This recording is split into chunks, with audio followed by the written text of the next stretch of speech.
Jumpa lagi di Halo Timnas yang akan menyajikan informasi terupdate mengenai Timnas Indonesia. Di antaranya, 2 pemain abroad dipanggil Indra Syafri merapat ke U22. Erick Thohir kembali menghadap Presiden FIFA Jokowi, beberkan pembahasannya. Marcelino starter KMS Kadenze Pesta Gol.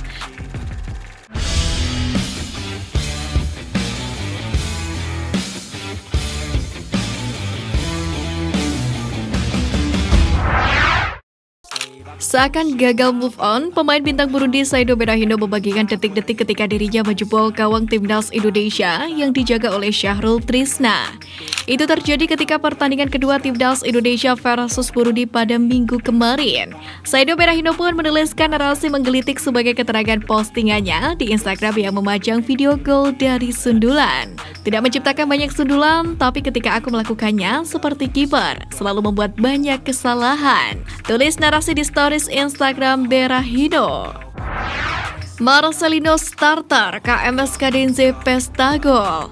Marcelino Ferdinand mendapatkan kepercayaan untuk main sejak menit pertama dan ia sukses membantu klubnya menang telak 5-0 atas SL16.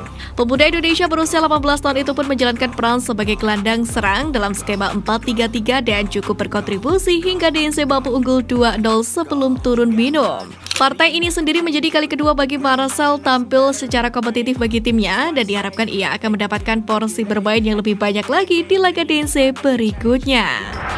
Sempat dihapus, Eva Rajener kembali cantumkan PSSI di bio. Eva Rajener merupakan salah satu pemain yang diproyeksikan Sintayong untuk membela Timnas Indonesia U20 di Piala Dunia U20 2023 ini. Gelandang berusia 19 tahun ini bahkan sudah diproses untuk naturalisasi. Namun setelah kabar batalnya Timnas Indonesia berlaga di World Cup U20, Jenner sempat menghapus tulisan yang menandai PSSI di bio Instagram. Hal itu lantas diasumsikan bahwa Jenner ragu untuk berseragam merah putih. Namun terbaru, Eva Rajener sudah kembali mencantumkan PSSI di bio Instagram miliknya. Hal ini menjadi pertanda bahwa pemain Jong Utrecht tersebut masih memiliki minat untuk menjadi WNI. Sebut tinggalkan sekolah demi sepak bola, Hoki Caraka jadi sorotan. Hoki Caraka mengaku kecewa karena gagal tampil di Piala Dunia U20 2023 usai FIFA membatalkan status tuan rumah Indonesia. Ia juga takut kalau Indonesia diberikan sanksi FIFA lantaran polemik yang tengah menjadi sorotan ini. Padahal jebolan Garuda Select itu mengatakan selama ini dirinya fokus meniti karir di sepak bola. Bahkan sampai rela meninggalkan bangku sekolah. Karena itu Hoki Caraka merasa tak memiliki keterampilan lain andai harus mencari rezeki di luar sepak bola.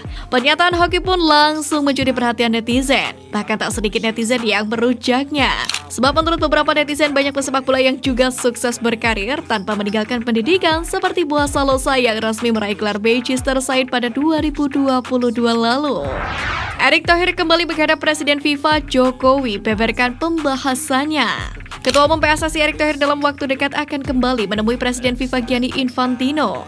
Presiden RI Joko Widodo pun membeberkan hal apa saja yang akan dibahas. Pertama, Jokowi memerintahkan Erick untuk menyampaikan cetak biru transformasi sepak bola Indonesia, di mana Erick diharapkan bisa meyakinkan FIFA bahwa Indonesia benar-benar serius untuk membenahi sepak bola. Kemudian hal kedua berkaitan dengan potensi sanksi FIFA pasca dibatalkannya Piala Dunia U20 2023 di Indonesia. Erick diharapkan bisa melobi FIFA agar sepak bola Indonesia tidak terkena sanksi pembekuan, yakni seperti pada tahun 2015 silam. Namun sejauh ini belum diketahui tanggal pasti kapan Erick Thohir akan berangkat. Deretan pemain U20 yang dipanggil Indra Syafri tak langsung merapat ke tim. Pelatih Timnas Indonesia U22 Indra Syafri mengatakan tidak langsung memanggil pemain Timnas Indonesia U20 ke skuad SEA Games 2023 karena masih berduka. Akibat kondisi tersebut, Indra Syafri pun mengaku masih membutuhkan waktu untuk memanggil 7 pemain Timnas Indonesia U20 yang pada diproyeksikan untuk ikut ke skuad SEA Games 2023. Sementara itu, menurut pria yang juga Direktur Teknik PSSI, saat ini beberapa pemain juga belum bergabung dengan Timnas Indonesia U22 karena masih bertanding. Pengamat sebut mental pemain U20 harus dipulihkan. Pengamat sepak bola nasional Kusnaidi menyebut membenahi mental semangat Hoki Caraka dan kawan-kawan perlu jadi fokus Erick Thohir sebagai Ketua Umum PSSI. Menurutnya mental skuad Garuda Nusantara saat ini terpengaruh karena tidak jadi tampil di panggung dunia. Lebih dari itu, Kusnaidi menyampaikan PSSI perlu menggagas kompetisi profesional untuk kategori U20. Jika terrealisasi, hal itu dapat menjadi medan laga bagi pemain muda sebelum melangkah ke jenjang yang lebih tinggi. Kehadiran kompetisi reguler untuk kategori U20 juga dinilai Kusnaidi sebagai perwujudan transformasi sepak bola, yang mana harus terus digenjot setelah tragedi Kanjuruhan. Sebab menurutnya kompetisi merupakan indikator dari realisasi transformasi itu sendiri. Dua pemain abroad dipanggil Indra Syafri merapat ke U22. Dua anak asuh Sintayong, Pratama Arhan dan Elkan Bagot masuk ke skuad Timnas Indonesia U22, yakni setelah keduanya dinilai bermain apik di Timnas Indonesia selama diasuh oleh Sintayong. Sehingga Indra Syafri pun memerlukan mereka. Untuk sementara, sampai saat ini PSSI telah memanggil 36 pemain untuk masuk pemusatan latihan. Dicap kasar hingga diburu fans Persib, pemain ini tetap masuk radar Indra Syafri. Dalam TC proyeksi SEA Games ini, Indra Syafri tak hanya memanggil nama-nama mentereng, namun Coach Indra juga memanggil pemain muda yang sempat memiliki kisah kelam. Hal itu pada diri Muhammad Fadilah Akbar. Sebagai pemain bertahan, Fadilah Akbar pun dikenal sebagai pemain yang lugas dan tak pandang bulu.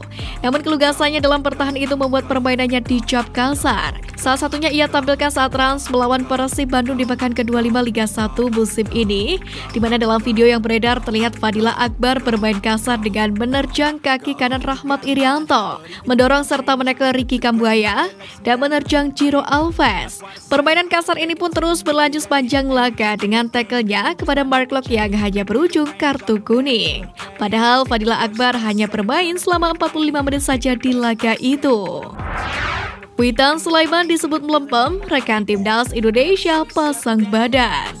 Witan Sulaiman belum menunjukkan performa impresif bersama Persija Jakarta, di mana winger Timnas Indonesia ini belum mencetak gol dan assist di BRI Liga 1.